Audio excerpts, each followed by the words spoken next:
सावरकर और उनसे जुड़े कुछ अनसुने किस्से जो शायद बहुत कम लोग ही जानते होंगे। विनायक दामोदर सावरकर उर्फ वीर सावरकर।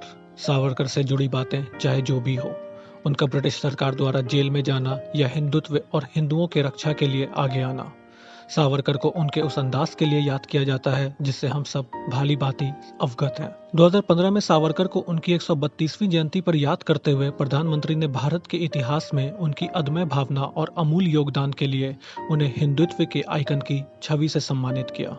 सावरकर को लोग उनकी हिंदुत्व के कारण जानते हैं, लेकिन शायद बहुत कम लोगों को ये पता है कि सावरकर गौ पूजा के खिलाफ थे। उनका मानना था कि हमें गांव की रक्षा जरूर करनी चाहिए, उनका ख्याल रखना चाहिए, लेकिन उनकी पूजा के लिए उन्होंने कभी किसी को प्रेरित नहीं किया। साथ ही वह गौमूत्र एवं गोबर के इस्तेमाल के भी विरुद्ध थे। सावरकर का जन्म 28 मई 1883 में महाराष्ट्र के नासिक जिले के भागुर गांव में एक मराठी ब्राह्मण में हुआ। उनकी माताजी का नाम राधाबाई और पिताजी का नाम दामोदर पंत सावरकर था। बचपन में आर्थिक तंगी होने के बावजूद बचपन से ही वे हिंदुत्व के हिमायती थे।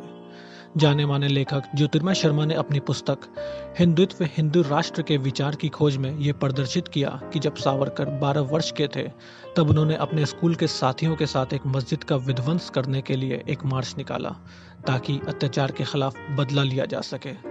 सावरकर को लेकर देश के लोग दो वर्गों में विभाजित हैं। कई लोग उन्हें देशभक्त मानते हैं तो कई लोगों में उनकी छवि इसके बिल्कुल विपरीत है। सावरकर ने स्नातक की डिग्री हासिल तो की थी, उनके स्वतंत्रता आंदोलन में बढ़ चढ़कर हिस्सा लेने के कारण अंग्रेजी हुकूमत ने डिग्री वापस ले ली थी। सावरकर के नाम वकालत की डिग्री भी थी, लेकिन इंग्लैंड के राजा के प्रति वफादारी की शपथ लेने से मना करने पर उन्हें वकालत करने से रोक दिया गया था। सावरकर महात्मा गांधी के आलोचक थे और उन्हें पाखंडी कहा करते थे। यहाँ तक कि उन पर महात्मा गांधी की हत्या में सहयोगी होने का आरोप भी लगा था, लेकिन अदालत में यह आरोप सिद्ध नहीं हो सका और वे बाइज्जत बरी हुए। सावरकर के जीवन पर आत्मकथाएं लिखी गई है।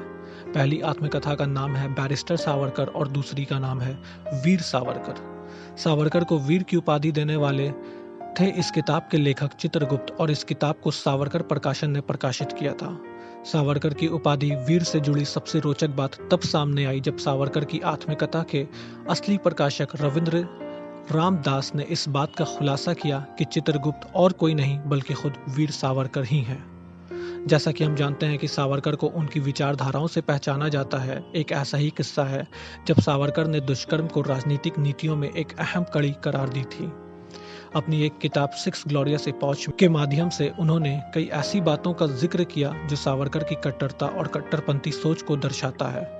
उस किताब के माध्यम से सावरकर ने यह बताया था कि मुस्लिम समाज जब किसी धर्म पर जीत हासिल करते हैं तो वो उनकी महिलाओं को मारते नहीं बल्कि उनसे शादी कर लेते हैं या उन पर जबरदस्ती कब्जा कर लेते हैं, जिससे उन्हें अपनी आबादी को बढ़ाने में मदद मिलती है। और उसमें बुराई ही क्या है। किताब में सीता के अपहरण से लेकर अफ्रीका के आदिवासी कस्बे के उदाहरण से सावरकर ने सिर्फ ये तर्क सिद्ध किया कि यदि हम भी ऐसा करते हैं तो यह हमारे समाज को आगे बढ़ाने में एक सफल कदम होगा। लेकिन सोचने वाली बात यह है कि क्या सावरकर का सुझाया ये उपाय आज की राजनीतिक गतिविधियों पर लागू होता है।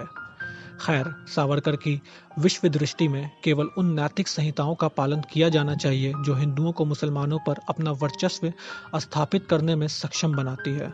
जिस प्रकार उन्होंने तर्क दिया मुस्लिम महिलाओं को दंगों में बलात्कार करना उचित है क्योंकि ये मध्यकाल में मुसलमानों की बर्बरता का बदला था, चाहे वह सिद्ध हो या ना हो। आखिरकार आज के दंगे ऐतिहासिक संघर्ष की अभिव्यक्ति ही तो हैं। सावरकर के नाम कुछ ऐसे इतिहास भी दर्ज हैं जिसकी जानकारी शायद बहुत कम लोगों को है। हिंदू महासभा राजनीतिक दल के अध्यक्ष के रूप में कार्य करते हुए भी उन्होंने 1942 में भारत छोड़ो आंदोलन का विरोध किया था। वह भारतीय राष्ट्रीय कांग्रेस और भारत के विभाजन की स्वीकृति के आलोचक थे।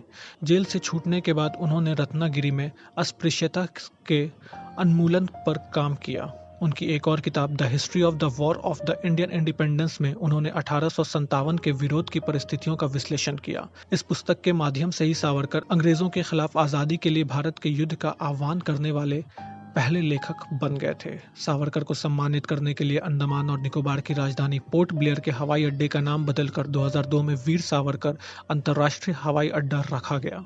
सन 1964 में उन्होंने महसूस किया कि स्वतंत्र भारत का उनका जो लक्ष्य था वो हासिल हो चुका है और उन्होंने समाधि लेने की इच्छा व्यक्त की। और इसी के साथ वीर सावरकर ने 1 फरवरी 1966 से भूख हड़ताल शुरू की और 26 फरवरी 1966 को उनका निधन हो गया।